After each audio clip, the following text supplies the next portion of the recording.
Yun. Good day mga balbon. Welcome back sa channel natin.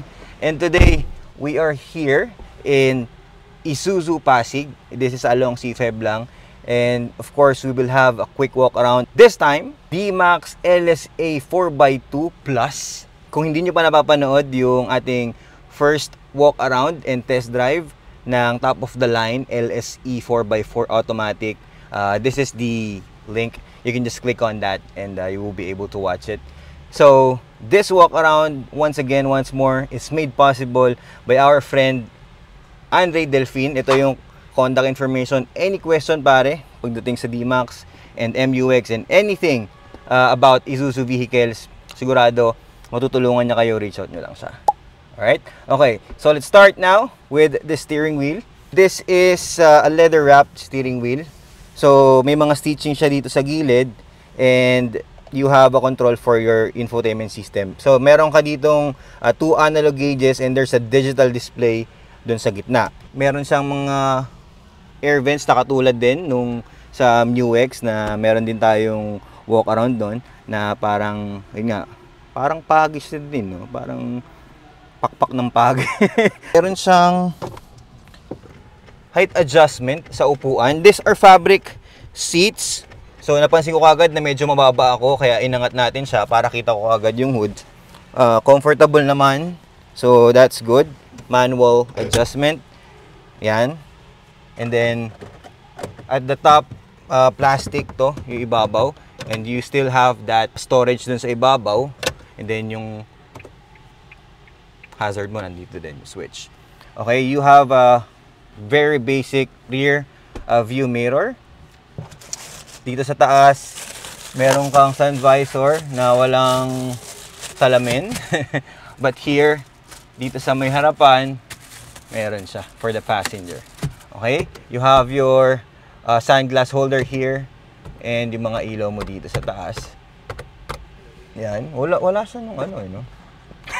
Walang grab handle dito, but meron ka naman dito, so that's fine. So, meron din siyang cup holders. Hindi ko napakita dun sa top of the line, but meron siyang ganun. Meron siyang cup holder dito sa magkabilang gilid. So, for me, that's a great plus. And then, meron siyang bottle holder dito sa may gilid. Dito din sa gitna, meron din.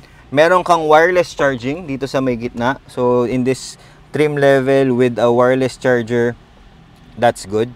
So, yung controls mo naman dito sa gitna, this is very different from the top of the line. So, analog lang ang iyong adjustment for the aircon, fan speed, and then the modes ng airflow sa loob ng cabin. Okay? But you still have a USB here. Ayan. Type A and Type C. Meron ka dyan. You also have the 12-volt sockets here. Meron kang hill descent control. Meron ka pa rin ng DVR kasi meron to ng AVM. They still have the 360 camera recording. So, meron ka pa rin option dito to download it. Makikita mo yan dito sa infotainment system. Kung meron kang thumb drive, i-insert mo lang siya dito, then you will be able to download it. For example, there was an incident, hindi ka man involved or involved ka, you can still help, 'di ba? So, ayos yun. And then, of course, you have your conventional handbrake. And for me, ako mas gusto ko yun kaysa yung hinihila na ganun. You have your center console here. Meron din siyang storage. Wala siyang mga 12-volt sockets or anything like that. Pero pretty deep. You can put some stuff there. So that's fine. Okay. Okay, yun yung position mo. And for the steering, the adjustment is height adjustable and it is telescopic. Na-adjust ko na kagad yung driving position ko. So, for me, that's a great feature na meron. Kasi, syempre, you will drive it even in the city or in the long drive.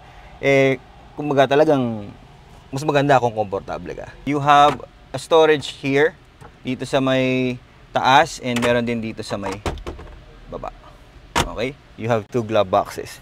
So, nami kang storage na pwede. 1, 2, 3 storage. Dito sa gilid niya, yung armrest niya, this is fabric. So, okay naman sa pakiramdam din. As I mentioned before, yung mga Isuzu vehicles is very, parang masculine for me. So, pagka nakaupo ka dito sa loob with this black interior and this silver accent, lalaking-lalaki yung dating. Of course, baka hindi ka pa nakasubscribe sa channel natin to, subscribe ka na. If you like this kind of videos, walk around, test drive, samahan nyo akong experience to, subscribe to our channel, samahan nyo ako. Tara, let's check out na ba kung ano yung pakiramdam ng mga pasahero natin sa likod. Let's go. Alright, so into the second row. So kung meron kang pasahero na syempre anak mo o parents, madali lang naman makakasakay kasi nga meron siyang grab handle dito. So mabilis ka makakapasok sa loob. Pero bago ka pumasok, papakita ko lang sa inyo yung feature again nito na you can pull this latch here. So meron kang space dito sa ilalim to store any items na gusto mong itago or ilagay dyan sa ilalim, pwede. And then, itong likod, ayan, nagaganyan din pala siya. Ayan, oh. So, flat, if you need to put some boxes, may di-deliver ka na box na hindi pwedeng mailagay dun sa likod, or puno na yung likod, may option ko pa dito sa gitna. Diba? Ayos. Okay? Yan. So, let's climb up. Ito lang. Ayan, oo. Diba? Basic na basic.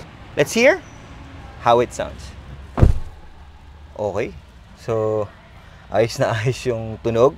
Alam mong matibay talaga, knowing Isuzu. And din nga, no? Yung quality pa lang, ito pa lang handlebar niya dito. Grab handle. Sorry, handlebar. Yung grab handle niya dito, yung mga grab handle niya, ano na high quality na kagad eh. So, hindi ka para maalangan na i-purchase eh. Kasi nga, yung value for money is there. So, ayos na ayos. And then, okay, so you have this, you can see that the knee room is very good. Ito yung driving position ko. The headroom is good as well. Ayan. Itong LSA variant na to, na plus, meron na kagad siyang air vents dito. Usually, yung mga air vents kasi for pick-up, nilalagay lang to sa mga top of the line eh. Pero dito, meron na rin siya. And you also have Type-C charger here. Meron kang butas na maliit. Siguro, lalagay mo yung cellphone mo dun. Parang ganun. Meron din siyang center armrest. Pakita natin. Tensya na kayo. Bagong-bago kasi to, kaya may plastic pa. So, yan. Meron kang dalawang cup holders dito. So, that's good. Diba? O, yan. For long drive, papaupuin ko dito si Duki and Evo. I think there will be comfortable. Di ba? So, ayos. Oo nga pala, meron ka pa rin ditong lagayan ng karne na binili mo sa palengke. Okay? Alright, so let's check out the bed. Tara. Before tayo pumunta sa bed, ito lang yung tangke niya. Makikita natin, sakto lang dun sa, yung position niya, sakto lang dun sa may likod. And then, this variant comes in with this Grand Trek Dunlop 8052 tires with the size of 265/60 R18. So meron din siyang parang extender ng parang garnish dito sa ibabaw. Ayan okay. And then that's your tail light. So halogen tail lights with reflector dito sa baba. You have your Isuzu and D-Max badging here at the bottom. Ayan. Meron kang, since this has a 360 camera, syempre, meron kang backup camera. So, ayan And then, of course, the 3.0 TD badging. So, if we will open that up, ayan. Hindi siya assisted, so medyo mabigat siya. Pero, ayan. So, ganda nung may Isuzu badging pa dito sa gilid, di ba? So, ang highlight ko lang dito kasi talaga is yung mga may mga dugtungan na yan, tignan mo naman. Pagka tinignan mo kasi yan sa ibang mga brand, medyo hindi ganyan kapulido yung mga welding niya. Pero pagka tinignan mo dito sa Isuzu, lahat ng mga sasakyan nila dito, ayun yung pinakauna kong napapansin. Na talagang quality yung pagkakabuild ng vehicle. Hindi siya basta-basta lang. Di ba? So, ayan. Yun yung third brake light mo. Nandun sa taas. Alright. So, maluwag naman yung likod. Meron ka ng bed liner. This comes standard. Tapos, meron ka ng isa, dalawa, tatlo, apat. Tie down points or anchor points. Okay, so kung dito naman tayo sa harapan, naka-halogen lang din yan. Halogen headlights and signal lights, pati yung fog light dito sa baba, halogen lang din yan. And then, blacked out, medyo may pagka-silver ng konti yung dito sa baba, and then your Isuzu badging. Pero para sa akin, pare, pogi naman Ayan oh. Shape na sa akin to, lalo na sa kulay white and then black. So, good na good yan. Pasok na pasok sa akin yung mukha niyan. Alright, so this variant also have the 3.0 TD engine. Pag ino-open mo to, kung ma-open ko siya, yan oo.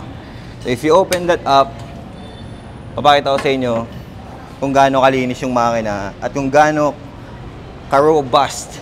Ganda talaga tignan to kasi alam mong matibay. Ito, pakita ko sa inyo para mas maganda. Ayan oh. Ayan. Tignan mo yung turbo niyan, pre. Pagkat, ito pa lang, yung gilid na yan. So, once again, this engine is driven by a gear and chain.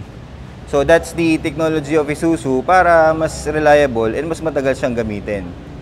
Kaya, ayun talaga yung edge niya sa iba pang mga engine na diesel ng ibang brands. So, this variant is priced at 1,510,000 pesos. So, if you are looking for a pickup truck, 4x2 pickup truck na gusto mo ng pangmatagalan, check out mo na to.